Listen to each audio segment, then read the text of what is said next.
सरना धर्म कोड भी लागू हो जाए तो सरना धर्म के भी लोग हों। और ये सभी कुल मिला के 27% आबादी है पूरे देश भर की। आज जो वक्फ बोर्ड, वक्फ बिल में जो संशोधन लाया गया है, ये शुरुआत है। ये शुरुआत है पूरे देश भर के 27% आबादी और उनके आस्था के ऊपर ये एक बहुत बड़ा आक्रमण है। ये वक्फ बिल में जो संशोधन लाया गया है, आज ये मुसलमान समाज से शुरुआत की गई है, मगर इसका अंत कहां होगा? आज मुसलमान समाज है, कल अल्पसंख्यक के बौद्ध समाज होंगे, सिख समाज होंगे, सरना समाज होंगे, ईसाई समाज होंगे। इस तरह से आप देखेंगे तो संविधान में इन धर्मों को अपने प्रॉपर्टीज को एडमिनिस्टर करने के लिए, अपने इंस्टीट्यूशन को एडमिनिस्टर करने के लिए और अपने धर्म का प्रचार प्रसार करने के लिए कई सारे मौलिक अधिकार दिए गए हैं। चाहे संविधान का हम आर्टिकल 14 का बात कर ले, आर्टिकल 25 का बात कर ले, आर्टिकल 26, आर्टिकल 30, ये सभी मौलिक अधिकार अल्पसंख्यक धर्मों को यहाँ पे इस देश में दिया गया है ताकि वो अपने तरीके से अपने धर्म का पर्सनल लॉज के तहत प्रोटेक्शन कर सके। और आज मुस्लिम धर्म से शुरुआत की गई है वक्फ बोर्ड में संशोधन लाके, और आगे आप देखेंगे, हम लोग जरूर इस चीज को हम लोग अनुभव करेंगे कि इस तरह का खेल हर एक अल्पसंख्यक के साथ इस देश में होने वाला है। ये जो राज्यसभा और लोकसभा में डिस्कशन के तहत इस बिल को लाया गया, ये सरासर एक नैरेटिव गढ़ने का प्रयास था। बीजेपी ने बहुत सारे ऐसे नियमों को, ऐसे बिल्स को पारित किया है पार्लियामेंट से जिसमें आज तक डिस्कशन तक नहीं हुआ, मगर 8-8 घंटे चले हैं डिस्कशन लोकसभा में, राज्यसभा में। पहली बार हम लोगों ने देखा है कि पार्लियामेंट रात के 1 बजे तक कार्य चला है। यह नैरेटिव गढ़ने का प्रयास है। हम लोगों को समझना होगा कि बीजेपी का कंटेंट क्या है और इंटेंट क्या है। कंटेंट जो ये लोग दिखा रहे हैं मीडिया में, समाज में, और इंटेंट आज वो है जो हम लोग यहां से खुलासा करने वाले हैं। इन लोगों ने केवल और केवल झूठ परोसा है इस नैरेटिव के माध्यम से। वक्फ बिल में जो संशोधन लाए हैं ये लोग, इसका पहला कारण ये लोग बोलते हैं कि अल्पसंख्यक समाज का, मुस्लिम समाज का उत्थान करना चाह रहे हैं ये लोग। आज देश में मुझे नहीं लगता है कोई ऐसा मुसलमान है जो आपको, जिसको आप पूछेंगे कि बीजेपी आपका हितैषी है या नहीं, तो वो क्या जवाब देगा, ये आप भी, मीडिया बंधु भी इस बात को जानते हैं। आज जिस समाज को आप लगातार उनके धार्मिक आस्था को आप चोट पहुंचाते हैं, आप उनको मुगलों का वंशज कहते हैं, आपके नेता लगातार उनके समाज को गाली देते हैं अपने राजनीतिक ध्रुवीकरण करने के लिए, वैसे लोग कह रहे हैं कि हम लोग मुस्लिम समाज का भलाई चाहते हैं। ये केवल और केवल नैरेटिव है, इसके पीछे असलियत यही है। और 8 घंटा चर्चा करने के पीछे कारण यही है कि ये दिखलाना चाहते हैं कि ये देश अल्पसंख्यकों का नहीं है, वो 27% आबादी का नहीं है ये देश। यहां पर्सनल लॉज आपका नहीं चलेगा, पर्सनल लॉज अल्पसंख्यकों का, माइनॉरिटीज का यहां नहीं चलेगा। यहां बीजेपी नियम कानून बनाएगी।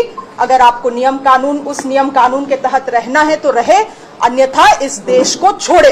पहला नैरेटिव इन्होंने गढ़ने का काम किया है झूठ के सहारे। दूसरा चीज इन्होंने कहा कि महिलाओं को, मुस्लिम महिलाओं को हम लोग प्रतिनिधित्वता देना चाहते हैं। मैं पूछती हूं बीजेपी के लोगों से, आपके कितने सांसद हैं जो मुसलमान हैं, चाहे वो राज्यसभा में हो या आपके लोकसभा में हो? आपके विधानसभा में कितनी महिला विधायक बैठी हुई हैं जो मुस्लिम धर्म से आती हैं?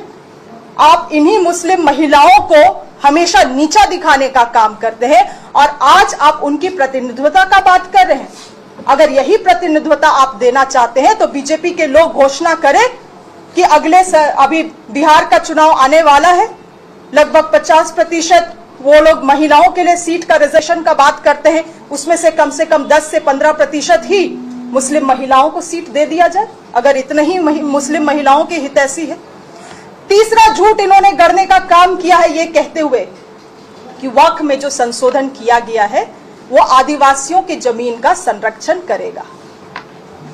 ये जो बीजेपी के लोग आदिवासियों का और आदिवासियों के जमीन के हितैषी बनते हैं, 2014 में जब झारखंड में इनकी सरकार थी और ये लोग जब लैंड बैंक बना रहे थे और आदिवासियों का सरना मसना हड़गड़ी सारे जमीन को, गैर मजूरा आम जमीन को इन लोगों ने लैंड बैंक में डालने का काम किया अपने पूंजीपति दोस्तों को लाभ पहुंचाने के लिए, और लगभग 201 से अधिक एमओयू साइन किए गए इन पूंजीपतियों दोस्तों के साथ यहां पे आदिवासियों का पारंपरिक जमीन को बेचने के लिए।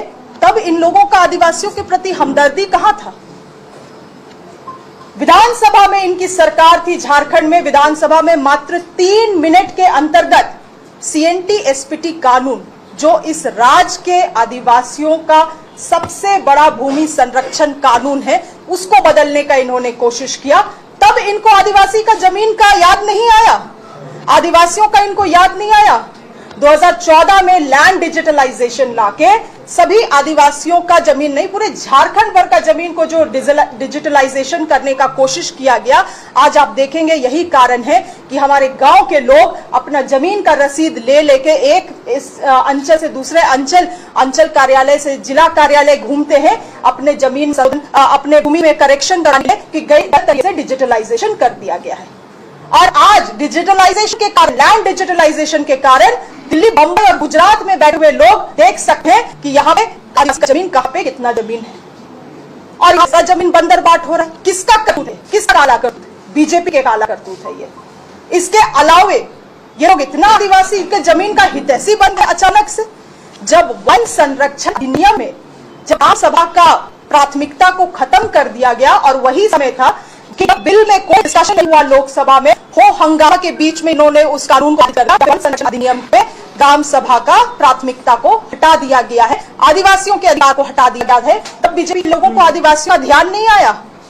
ये केवल और केवल अपने जो हार है 2019 का हार झारखंड राज्य में और 2024 का हार इस झारखंड राज्य में, उस हार से ये लोग तिलमिला गए हैं और यहां पे पोलराइजेशन करने का कोशिश कर रहे हैं, पोलराइजेशन। और आप देखेंगे इनके जो बड़े लीडर्स हैं जो प्रेस कॉन्फ्रेंस करते हैं, वो भी कागज से पढ़ के बोलते हैं।